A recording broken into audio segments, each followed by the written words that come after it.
चातुर्मासातील पौराणिक कथा।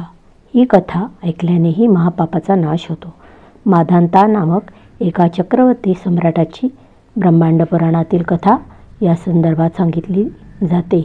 नारदाने विचारले, पित्या ब्रह्मदेवा, आषाढाच्या शुक्ल पक्षातील एकादशीचे नाव काय आहे व तिचे महात्म्य काय आहे ते मला सांगा, कारण मला विष्णूची आराधना करायची आहे।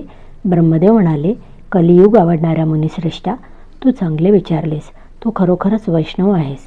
त्रैलोक्यामध्ये एकादशीसारखे दुसरे पवित्र व्रत नाही। हे व्रत पुण्यकारक असून ते पापांचा नाश करते व सर्व इच्छा पूर्ण करते। ज्या माणसांनी जन्माला येऊन हे व्रत केले नाही त्यांना खरोखरच नरकाची इच्छा आहे असे समजावे। आषाढ महिन्यातील शुक्ल एकादशी पद्मा किंवा शयनी या नावाने प्रसिद्ध आहे। ऋषिकेशाच्या प्रीतीकरता या एकादशीचे उत्तम व्रत जरूर करावे। या एकादशीचे महात्म्य वाचल्याने किंवा ऐकल्याने मनुष्य सर्व पापातून मुक्त होतो।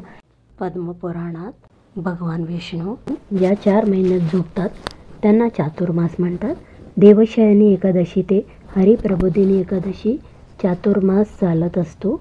या 4 महिन्यात विविध गोष्टी केल्याने मनुष्याला विशेष पुण्य लाभ होतो, कारण या दिवसात कोणत्याही जीवाने केलेले कोणतेही पुण्यकर्म रिकामे होत नाही आणि रिकामे जात नाही।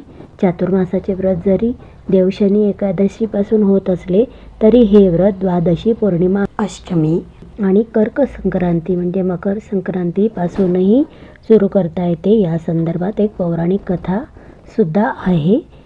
आणि रामचंद्रांच्या पूर्वज जे माधांता नामक जो चक्रवर्ती राजा होता, या सम्राटाची ब्रह्मांड पुराणातील ही कथा आहे। नारद मुनींनी ब्रह्मदेवाला विचारले, हे ब्रह्मदेवा, आषाढाच्या शुक्ल पक्षातील एकादशीचे नाव काय आहे व तिचे महात्म्य काय आहे ते मला सांगा, कारण मला विष्णूंची आराधना करायची आहे। ब्रह्मदेवाने सांगितले की कलियुगात आवडणाऱ्या मुनिश्रेष्ठा, तू चांगले विचारलेस। तू खरोखरच वैष्णव आहेस। त्रैलोक्यामध्ये एकादशीसारखे दुसरे पवित्र व्रत नाही। हे व्रत पुण्यकारक असून ते पापांचा नाश करते व सर्व इच्छा पूर्ण करते। ज्या माणसाने जन्माला येऊन हे व्रत केले नाही त्याच्यासारखा खरोखरच नरकी जाण्याची इच्छा असणारा मनुष्य नाही असे समजावे। पुढे ब्रह्मदेव म्हणतात, अशा प्रकारे या व्रताने माणूस सर्व पापांपासून मुक्त होतो आणि हे व्रत केल्याने माणसाच्या सर्व इच्छा पूर्ण होतात व अंती त्याला मोक्षप्राप्ती होते।